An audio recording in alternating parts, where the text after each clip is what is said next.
नमस्कार।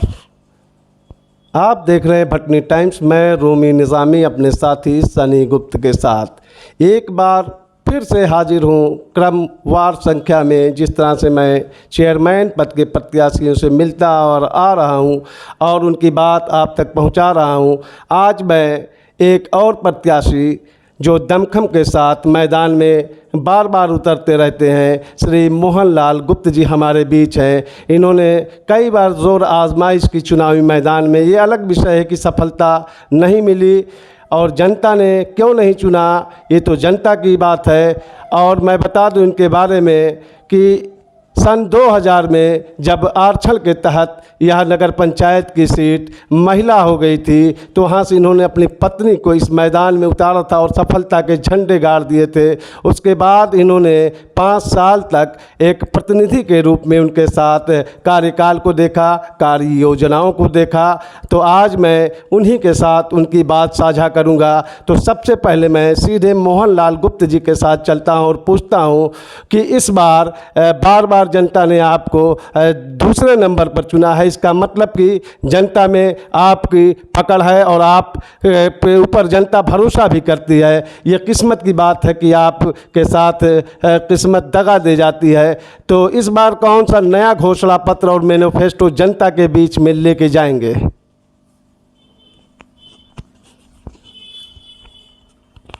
सबसे पहले हम भटनी टाइम्स को धन्यवाद देना चाहते हैं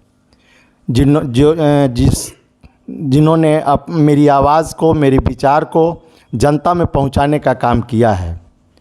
और इस प्रेस वार्ता के माध्यम से हम इस महापर्व छठ के त्यौहार पर सभी नगरवासियों, क्षेत्रवासियों और पार्टी कार्यकर्ताओं को शुभकामना अपना देते हैं, हार्दिक बधाई देते हैं कि छठ उनके लिए सुख समृद्धि का छठ हो। जी, मैंने आपसे एक सवाल इसमें किया था कि आप इस बार कौन सा घोषणा पत्र जनता के बीच में लेकर आएंगे कि जिससे जनता प्रभावित हो और आप पर विश्वास करे। अब तक जो भी हम चुनाव लड़े उसमें नगर का विकास, जनता का सम्मान और कार्यकर्ताओं का सम्मान लेकर हम चुनाव मैदान में रहे कि भटनी का विकास कैसे हो। और इस विश्वास पर कि हमारी सोच जो भटनी के प्रति है, इसी पर जनता ने हमें बार बार जिताने का प्रयास किया और भारी बहुमत से हमारे पक्ष में मत किए।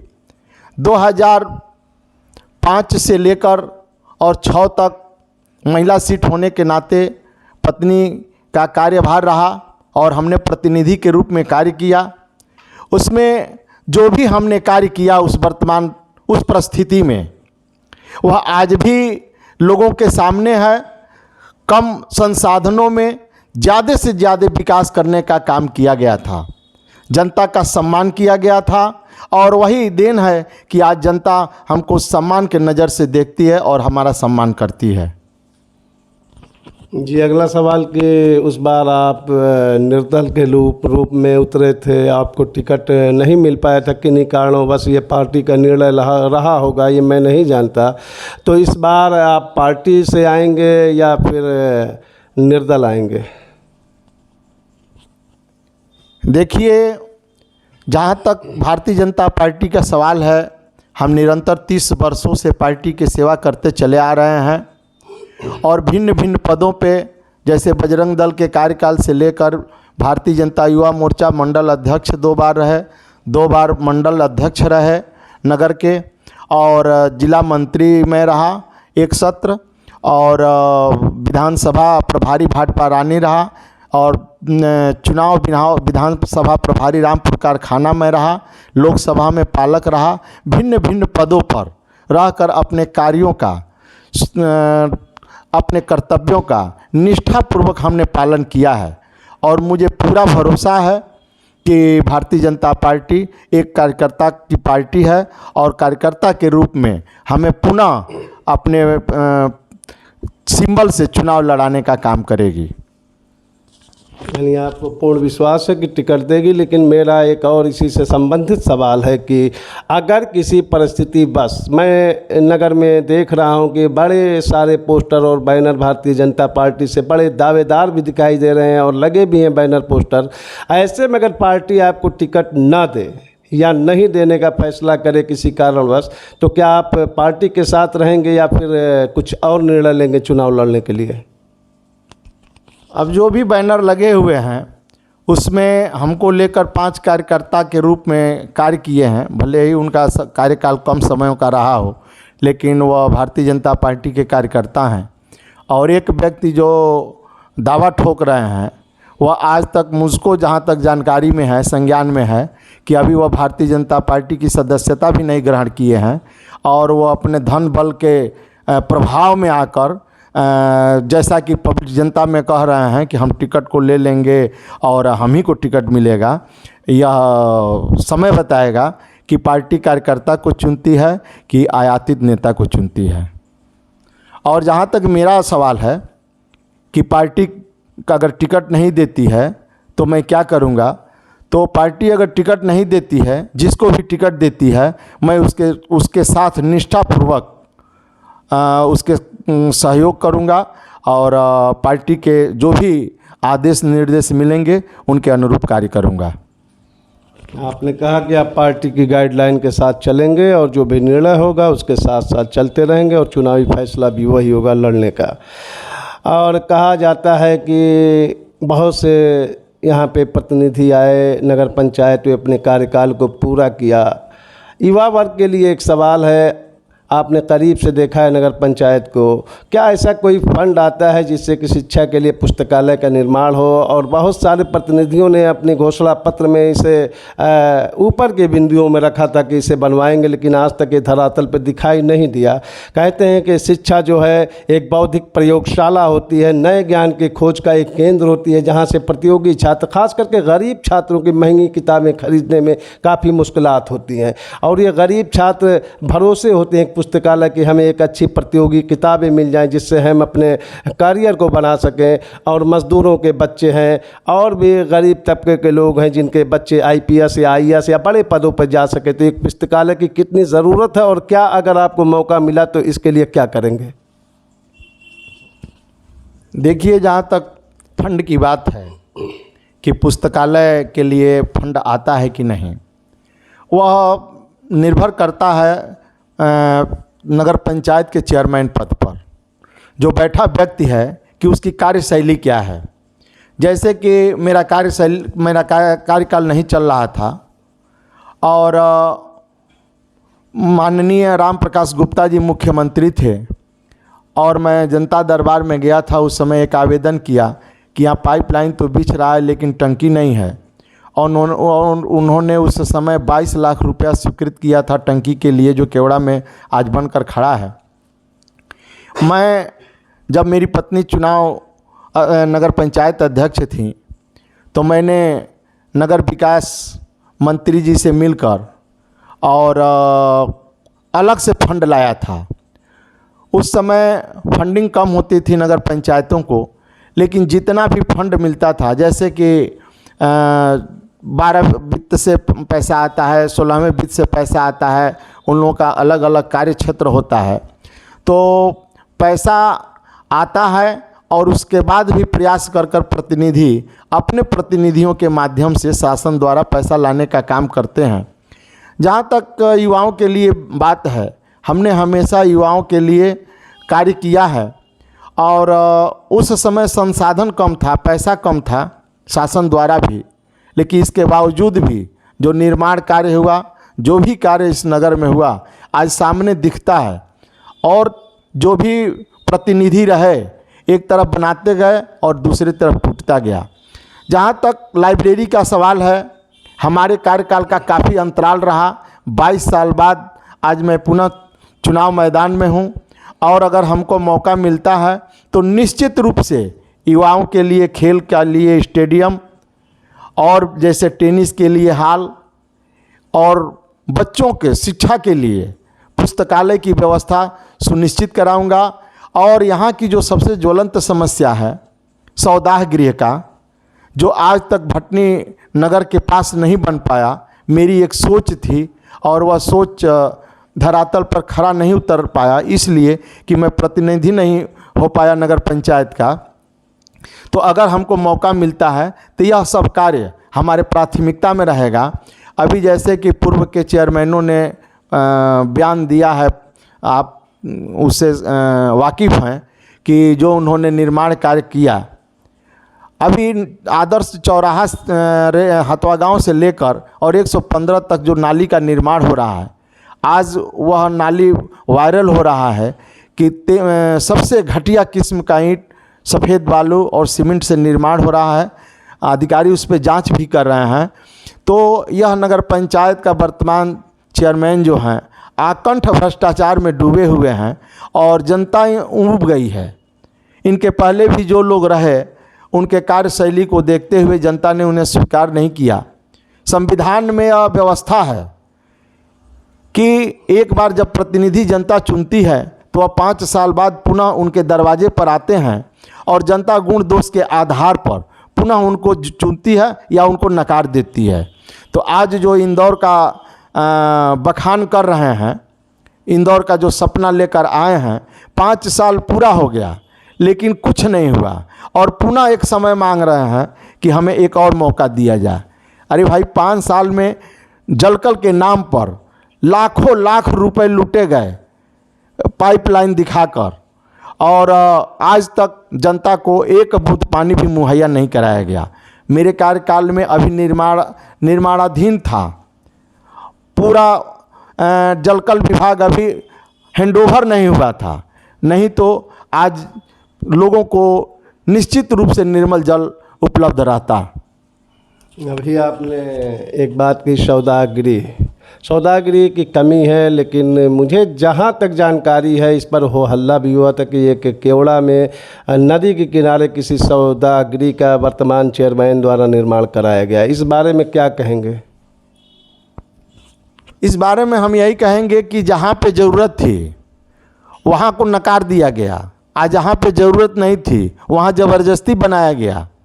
और जनता में उसके लिए भी आक्रोश है कि जनता नहीं चाहती थी कि इस जगह बने जहाँ इसकी आवश्यकता है, जनता को ज़्यादा से ज़्यादा लाभ मिलना है, वहाँ बने। उस जनता के भावनाओं को ठेस पहुँचाया गया। जैसा कि अभी फव्वारे की लड़ाई चल रही थी कि नगर पंचायत के ज़्यादा से ज़्यादा व्यापारी वहाँ धरने प्रदर्शन पर बैठे हुए थे कि जो चौराहा है, अगर हम 12 फुट ही सड़क मानते हैं तो एक विकास रोड का सड़क 12 फुट और गांधी चौक का सड़क 12 फुट 40 फुट और रेलवे की तरफ जो मुड़ता है 12 फुट 36 फुट और जो ढाले की तरफ मुड़ता है 12 फुट, और उस बीच में फव्वारे का निर्माण किया जा रहा था जहां से कि 4 व्हीलर भी नहीं जा सकती है। और जनता में आक्रोश आया और पूरे व्यापारी, नगर पंचायत के सम्मानित नागरिक वहां धरने प्रदर्शन पर बैठ गए और नगर पंचायत को और शासन प्रशासन को बैक होना पड़ा वहाँ। इसी तरह दुर्गा मंदिर पर गेट के पास फव्वारा लगाया गया। वह फव्वारा एक नाम के लिए लगाया जा रहा है, एक बड़ा सा वहाँ बोर्ड लगाई जा रही है, जबकि वह मंदिर उस फव्वारे से बाधित हो रही है। इतनी बड़ी भीड़ होती है नवरात्र के महीने में कि जनता का वहाँ निकलना आना जाना आज के समय में दुर्लभ हो गया है। जब भी वहाँ बड़ा कार्यक्रम होता है, आज तो अभी चालू नहीं हुआ है, लेकिन आने वाले दिन में जनता को काफ़ी कठिनाइयों का सामना करना पड़ेगा। इसलिए मेरा यह कहना है कि जहां आवश्यकता है वहां पे वर्तमान चेयरमैन द्वारा ध्यान नहीं दिया जाता है, और जहां ज़रूरत नहीं है, जहां विरोध होता है, वह प्रशासन के मदद से प्रशासन को भ्रम में डालकर जबरियन बनवाने का काम करते हैं। जी, एक छोटा सा और सवाल खेल के मैदान से। और हमें याद है कि खेल की दुनिया में जब भी लड़के खेलों से आए आपके पास इंस्ट्रूमेंट की कमी हुई, बहुत सारे महंगे सामान, तभी का और ज़माना हुआ करता था, अब कुछ और ज़माना है, पैड हो, बॉल हो, फुटबॉल हो। तो मुझे याद है कि एक स्लिप आप लिखते थे और वो सामान मुहैया हो जाता था। तो योगदान खेलों में था, लेकिन अगर आपको कमान मिलती है, जो विलुप्त खेल हो रहे हैं, ना क्रिकेट हो रहा है, ना फुटबॉल हो रहा है, ना इंडोर स्टेडियम है और ना के बैडमिंटन संभव है, ना शतरंज हो रहा है। तो इन सब के लिए एक अच्छा सा प्रयास कौन सा करेंगे आप अगर सत्ता मिलती है? कहा भी जाता है कि पहले एक कहावत थी, एक गाना भी था कि पढ़ोगे लिखोगे तो बनोगे नवाब और खेलोगे कूदोगे तो होगे ख़राब। लेकिन अब खेल कूद भी बहुत बड़ी चीज़ है। बड़े बड़े पैसे वाले लोग हैं, नाम वाले लोग हो गए, खेलों की दुनिया में भी आगे बढ़ा जा सकता है। तो भटनी के नौजवान भी अगर आगे बढ़ें तो खेल के मैदान के अभाव में ये एक बाधा आती है, ये अभाव कैसे पूरा किया जाएगा? बहुत ही शानदार प्रश्न आपका रहा और आप गवाह भी इस बात के हैं कि नगर पंचायत 2000 के पहले आप खुद एक क्रिकेट के बहुत ही अच्छे खिलाड़ी थे और एक आपकी बहुत शानदार टीम हुआ करती थी। और उस टीम को जब आप मुझसे मिले कि धनाभाव के कारण हमारी टीम टूटने की स्थिति में है, तो मैंने आपके साथ कंधा से कंधा मिलाकर चलने का काम किया था और आर्थिक रूप से सहयोग कर, सामाजिक रूप से सहयोग कर, एमपी और एमएलए को बुलाकर आपके कार्यक्रमों की शोभा बढ़ाने का मैंने काम किया था, आपको हौसला देने का काम किया था। और जब 2000 और 2005 तक मैं प्रतिनिधि के रूप में, जब मेरी पत्नी नगर पंचायत अध्यक्ष थी, प्रतिनिधि के रूप में कार्य कर रहा था, तो मैंने अपने पास से आप जो भी खेल की सामग्री कम पड़ती थी आप हमसे कहते थे और तुरंत मैं पर्ची लेकर एक दुकान से कांटेक्ट किया था कि वहाँ से आपको जो भी आवश्यकता पड़े आप जाकर ले लीजिए। सामग्री के अभाव में, खेल के बॉल और बैट के अभाव में खेल नहीं रुकना चाहिए। और हमने आप लोगों से आग्रह किया था कि आप नगर पंचायत के नाम से खेलें और आप लोगों ने कई जगह नगर पंचायत के नाम से खेल कर और नगर पंचायत को शील्ड दिलाने का काम किया था। नगर पंचायत के नाम, भटनी नगर पंचायत के नाम को रोशन काम करने के लिए काम किया था। इसके लिए आज भी, तब भी और आज भी हम आपका बहुत बहुत धन्यवाद, वंदन और अभिनंदन करते हैं कि आपने मेरे कार्यकाल में नगर पंचायत का मान और सम्मान बढ़ाया था। सवाल थोड़ा सा अधूरा रह गया कि अगर आप आते हैं तो मैदान की उपलब्धता कैसे कराएंगे? बीच में जब रेलवे क्रीड़ा स्थल पे आवास निर्माण हो रहा था तो हम अपने कुछ मित्रों के साथ वहाँ पे अधिकारियों से मिले थे और उसको रुकवाने का काम किया गया था। हमारे ही नगर और नगर में भी आवास था और नगर के पास इमिलिया के रहने वाले स्वर्गीय उमेश तिवारी जी थे जो सेंट एंड्रूज के प्रेसिडेंट हुआ करते थे।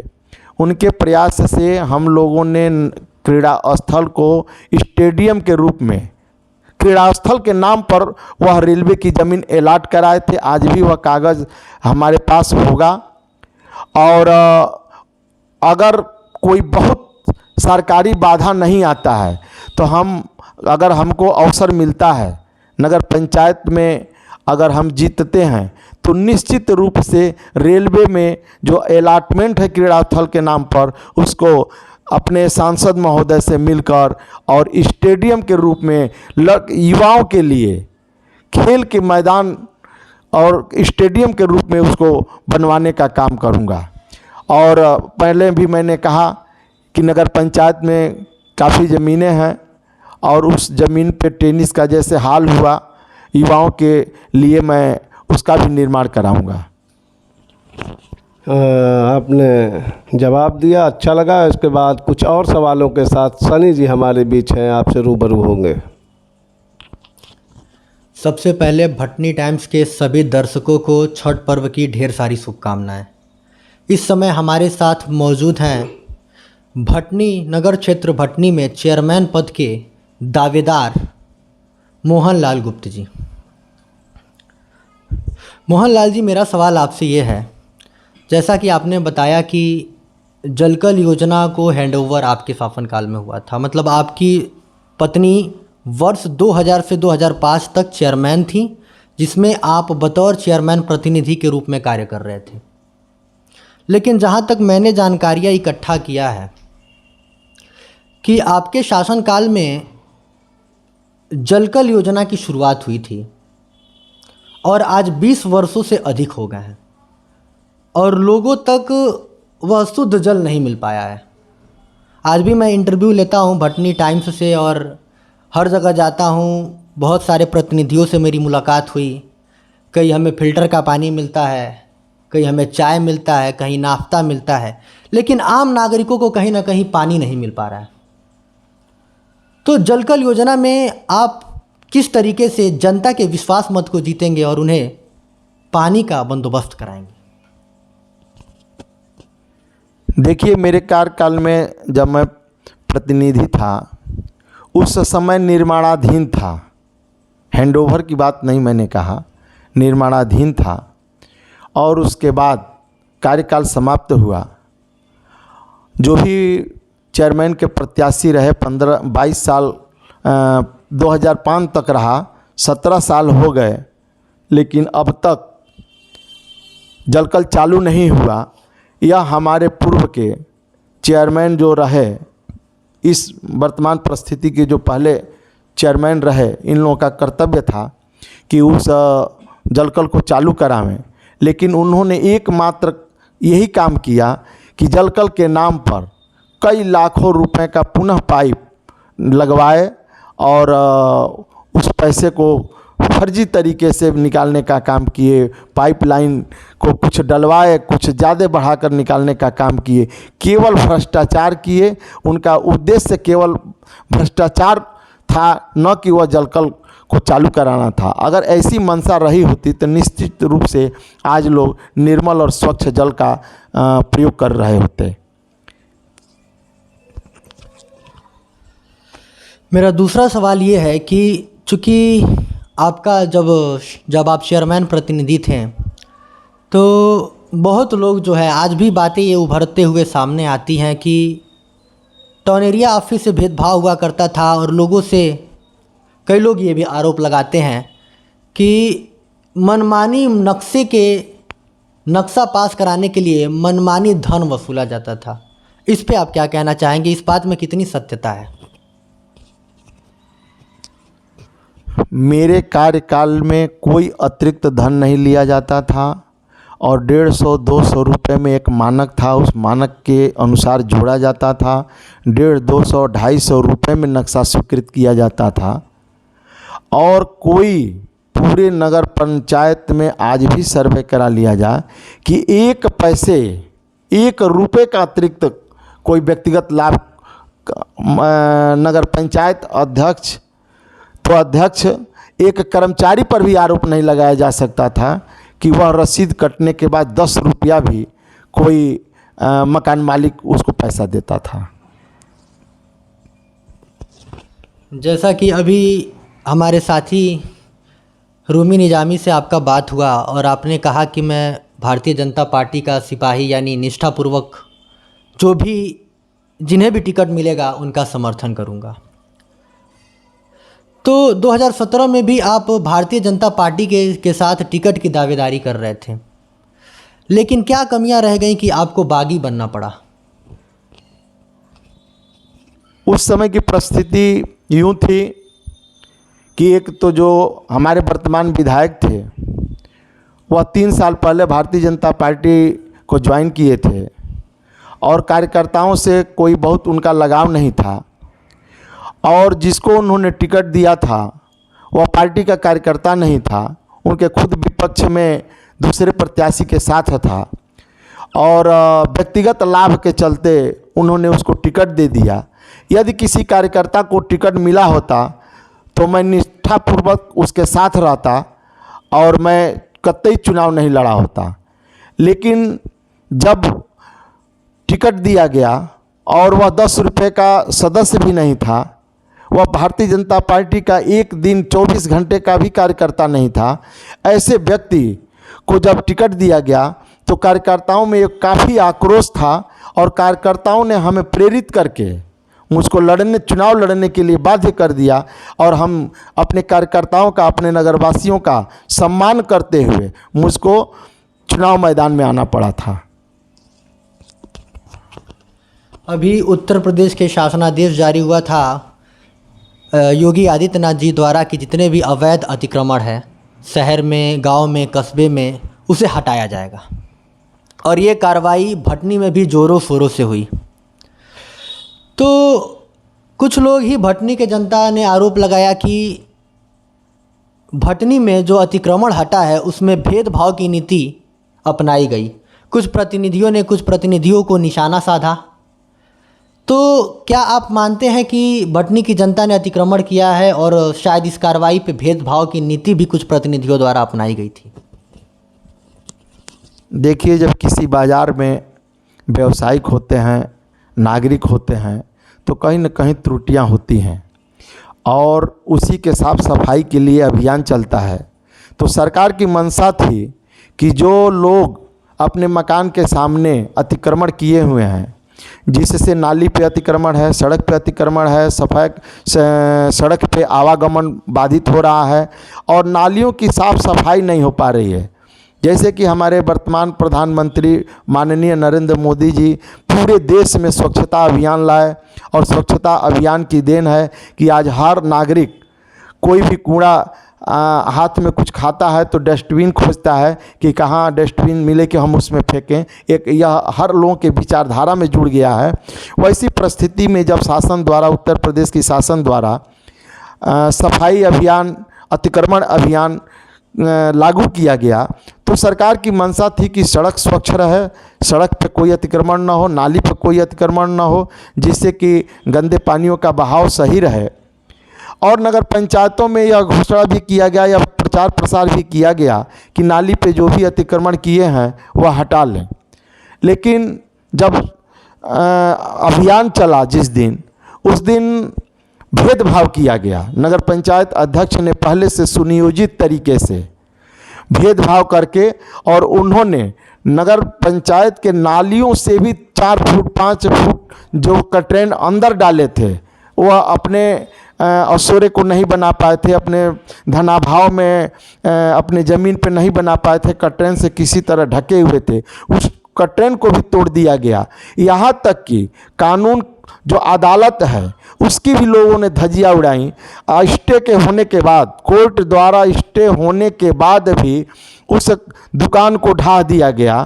तो यह भेदभाव स्पष्ट था और सीधे जनता ने देखा कि भेद जो अपने लोग हैं उनको छोड़ दिया जा रहा है और दूसरे जो उनको वोट नहीं दिया है, उनके साथ नहीं जो रहा है, उनको तोड़ दिया गया। इसमें काफ़ी भेदभाव किया गया।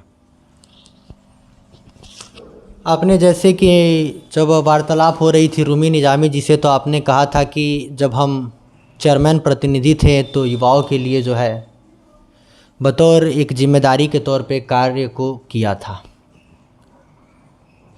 अगर वो आपको प्रमुख उनमें से 2 कार्य अगर आपको बताने होंगे तो आप भटनी की जनता को क्या बताएंगे? जहाँ तक युवाओं की बात है, कार्य तो सबके लिए किया जाएगा, चाहे युवा हो, नौजवान हो, वृद्ध हो।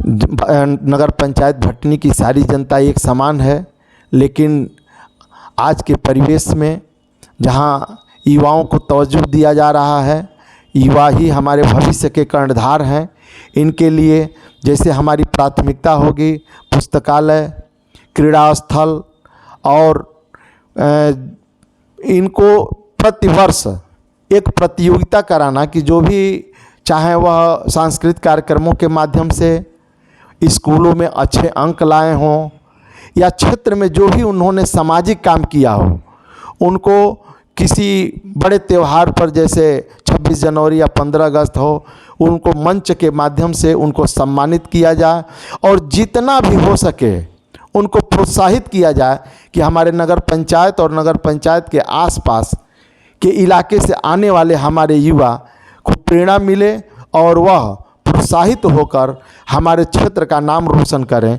इसके लिए उनको निश्चित रूप से प्रेरित किया जाएगा और उनके लिए जितना भी संभव हो सके वह काम करने का प्रयास किया जाएगा। बहुत बहुत धन्यवाद, आपने बहुत ही बखूबी जवाब दिया। तो हमारे साथ थे चेयरमैन पद के दावेदार मोहन लाल गुप्त जी। और आप देख रहे थे भटनी टाइम्स, इसके लिए धन्यवाद। अब मैं अलविदा लेना चाहता हूं चेयरमैन पद के प्रत्याशी मोहन लाल गुप्त जी के 2 शब्दों के साथ। उसके पहले मैं आपको छठ पर्व की बहुत ढेर सारी बधाइयां देना चाहता हूं और चेयरमैन पद के दावेदार मोहन लाल गुप्त जी के 2 शब्दों के साथ ही आज का इंटरव्यू यहीं ख़त्म। फिर अगले प्रत्याशी के साथ फिर मुलाकात होगी। अलविदा। महापर्व छठ के त्यौहार पर हम सभी नगरवासियों को, क्षेत्र की जनता को और भारतीय जनता पार्टी के कार्यकर्ताओं को अपनी हार्दिक शुभकामना दे रहा हूं और आपसे यह उम्मीद करता हूं कि आप आने वाले दिन में हमारे साथ जुड़ें, हमें आशीर्वाद दें। निश्चित रूप से हम आपके सभी कार्यों पे, आपके विचारधारा पर खरा उतरने का काम करूंगा। इसी के साथ धन्यवाद। जय हिंद, जय भारत। चलते हैं। अलविदा। धन्यवाद आपका समय देने के लिए। ये थे मोहन लाल गुप्त जी, आने वाले चुनावों के प्रत्याशी। एक बार फिर से नई मुलाकात के साथ फिर मौजूद रहेंगे। नमस्कार।